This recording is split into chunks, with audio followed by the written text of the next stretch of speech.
to give you an opportunity to just say why you are joining me today. Okay, first of all, I would like to greet you and all your listeners and viewers. I'm here today so that I want to correct perceptions that people have about my role as a ZANU-PF spokesperson in South Africa. The perceptions that have developed out of my previous conversation with you when I was representing Mbongolwane. Okay.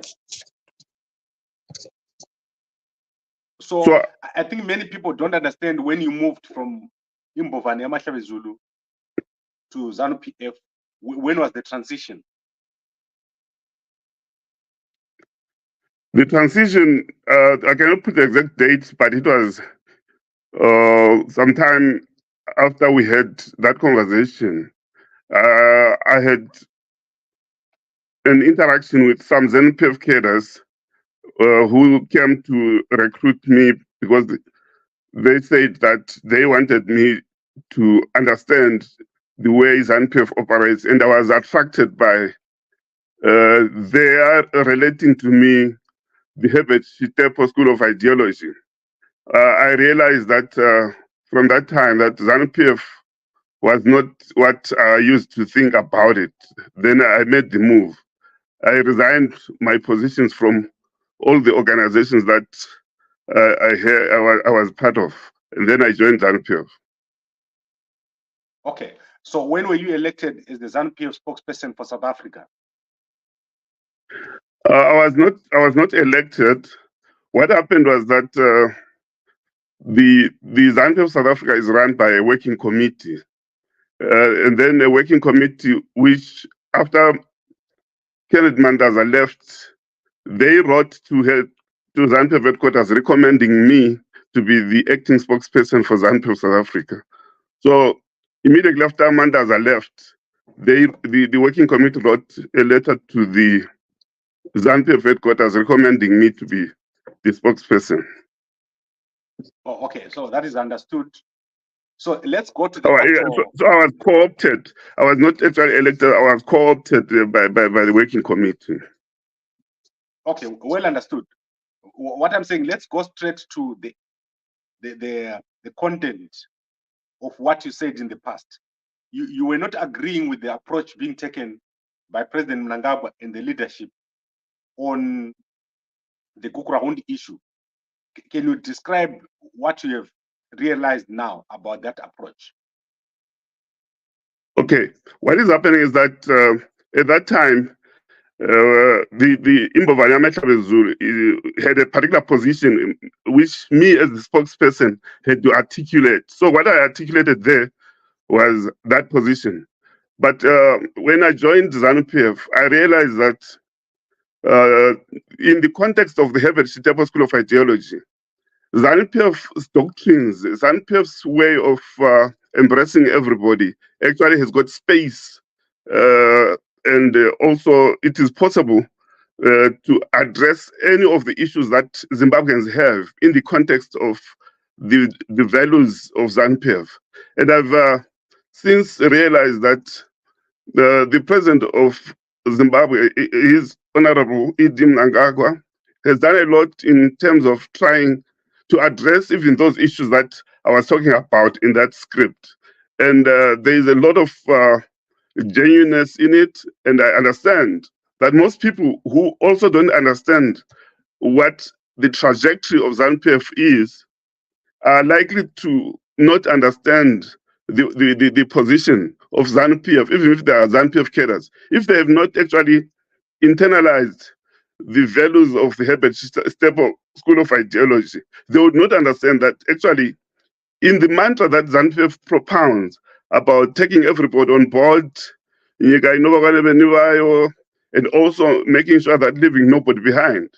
It also addresses the human rights issues that people might have.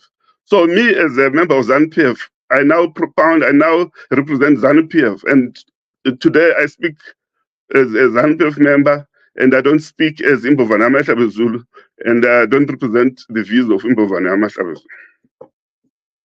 Okay, so do you have any difference of thought or approach in what you thought about Gukurahundi, or it's just your understanding? Can you explain to us what you think about the Gukurahundi issue? Because I think the people of Matabeleland will question you on this. Are you still holding Yes. the same views? What views don't you hold anymore? Yeah, the views that I have, the views that ZANU-PF has actually put out to say that we must discuss all the issues that we have in the context of the ideology of ZANU-PF, of making sure that everybody who has got issues about the issues, including Gukurahundi, they must be addressed within the framework which the government has created. The views that the views that I had in the past were those of the organization that I represented.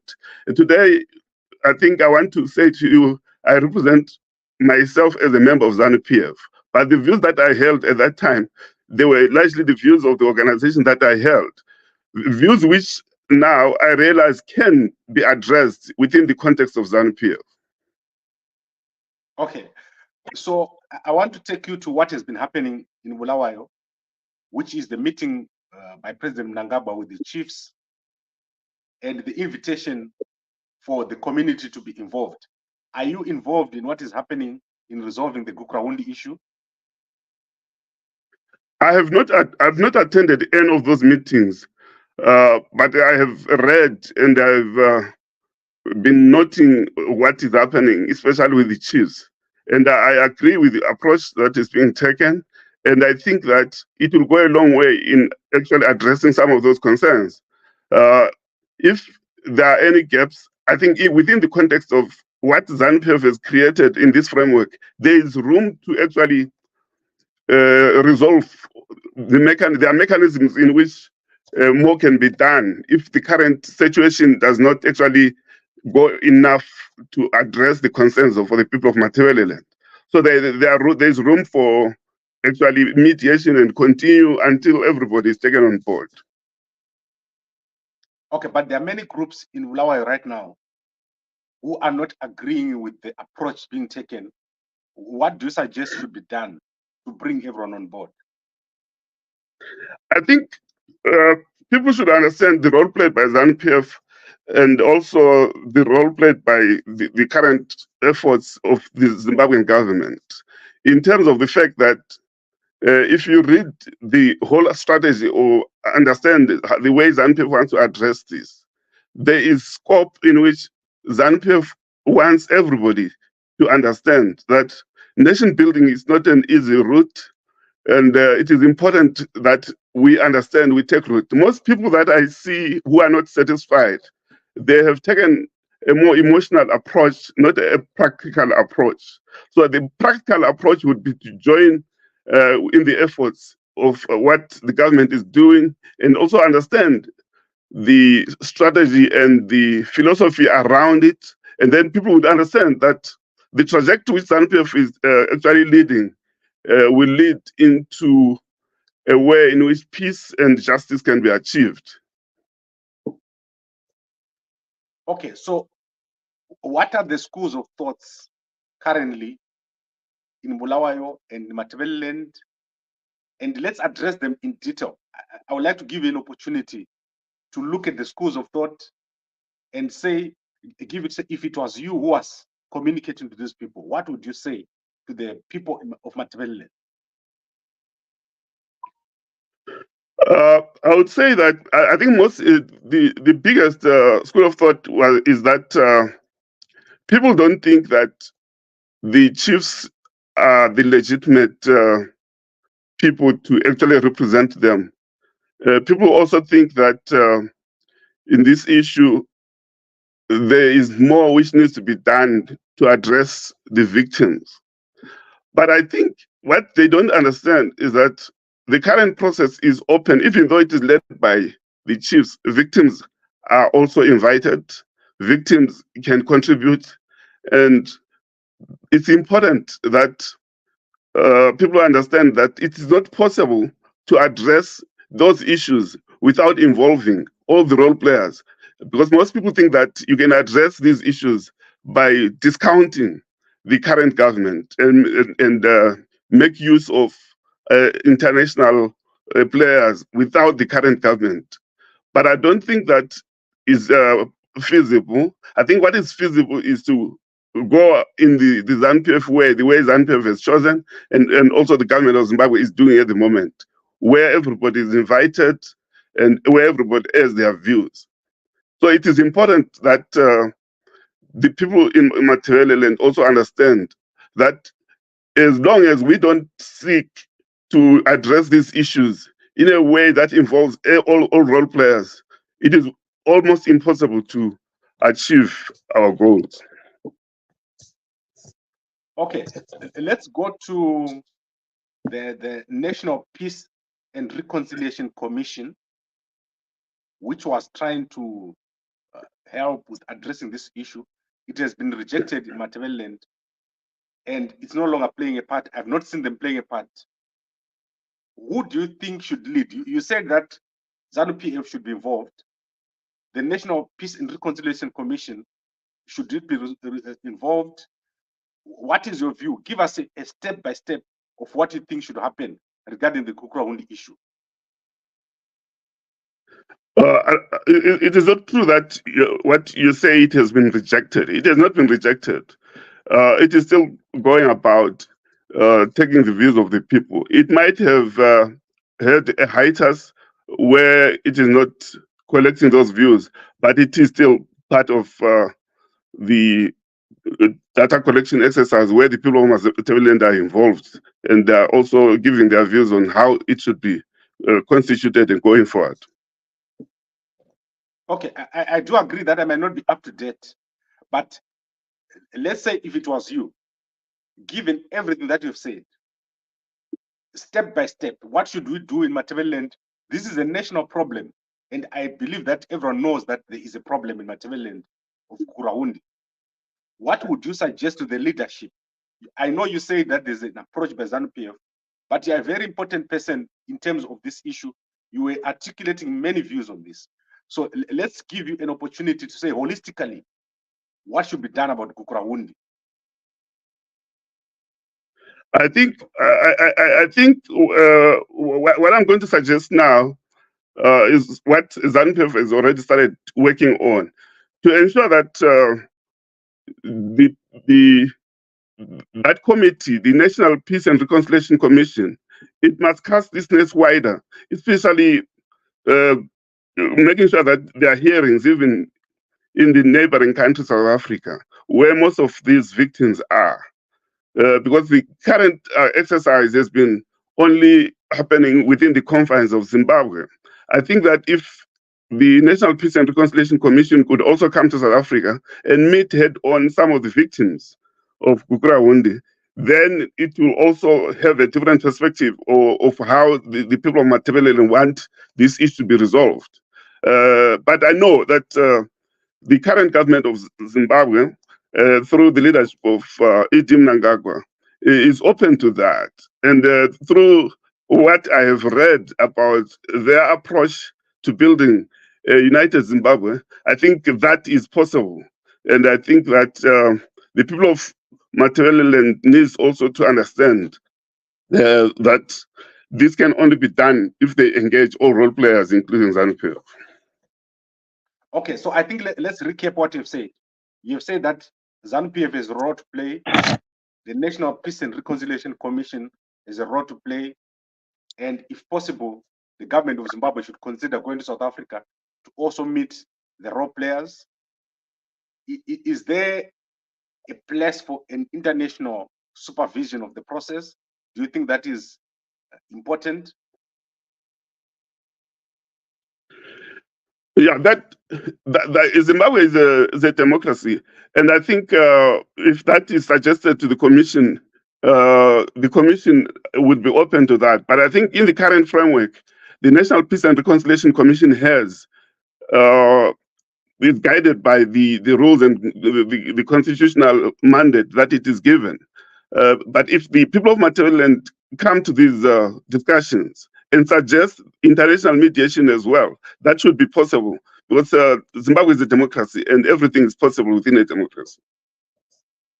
Okay, but do you think people like yourself have a role to play, because you are prominent in ZANU-PF and you're already in South Africa?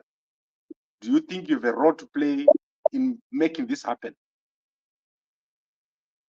Of course, I think that all people, including myself, must put hands on the deck to ensure that we speak to all the stakeholders that we can reach and ensure that ZANU-PF is heard, and also people of Matabeleland are heard in the context of the Reconciliation Commission that is given, so that if the scope of the Reconciliation Commission could allow for such kind of eventuality, it will be okay for it to happen, because I believe that if the Peace and Reconciliation Commission can close its work without actually involving everybody, it will remain as a sore point for the people of Matabeleland.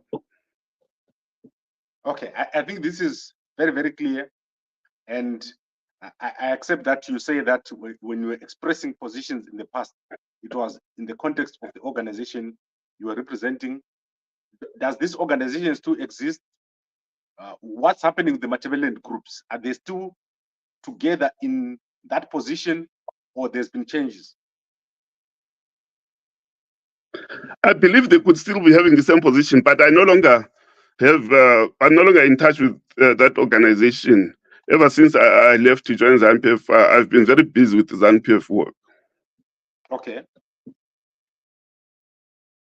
I do accept that, and I hope that the Matabeleland groups can work together, because I guess it's not possible for this to be solved when there's no consensus in Matabeleland. How can consensus be achieved among all the groups? I think the first thing that ZANU-PF has been doing, it has been trying to break down or to demystify the idea that the government of Zimbabwe does not care, and to ensure that a trust is built by these groups so that they understand that through the National Peace and Reconciliation Commission, it is possible to pursue justice and peace. Because I think the current environment is such that the people of Matabeleland, especially the groups that are active, or the activists in Matabeleland, they have taken a posture that they believe that ZANU-PF first must be out of power before they can pursue justice and peace. But I think that it's very self-defeating, because I think ZANU-PF will be in power for a long time, and we cannot wait for peace and justice. We need that now, and also the people of Matabeleland to move forward, because they are held back by the positions the entrenched positions that we have taken, as people of Matabeleland have actually made sure that most people don't participate in programs that will actually alleviate and improve the lives of people of Matabeleland. Okay, I think maybe let's not get too deep in the issue of Gukurahundi. What I'm going to do is, now that I know you're the spokesperson for ZANU-PF South Africa, we should have regular discussions so that we follow this issue and other issues. Is there anything else you want to say before we close? Yeah, I think that, yeah, that is yeah, I want to say that most of the distractors, most of the people that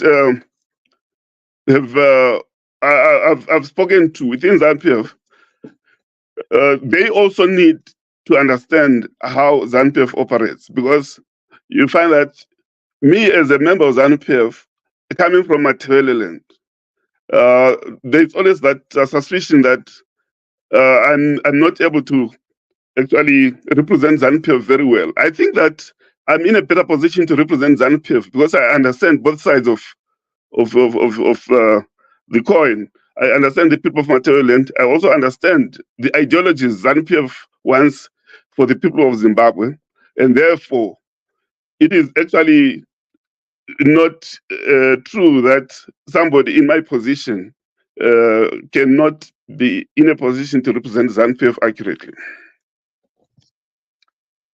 I think I get your point, and I'm sure that as we go and as we give you an opportunity to articulate your position, people will understand what you're saying now, that obviously the political space in Zimbabwe is shifting. People move from one side to another, and that is perfectly normal. Thank you very much, sir, Mr. Walter Mbongolwane, and I really appreciate you coming here to talk to me, and I hope that you'll be able to come here regularly, and I invite you to come here on a weekly basis if you're able to.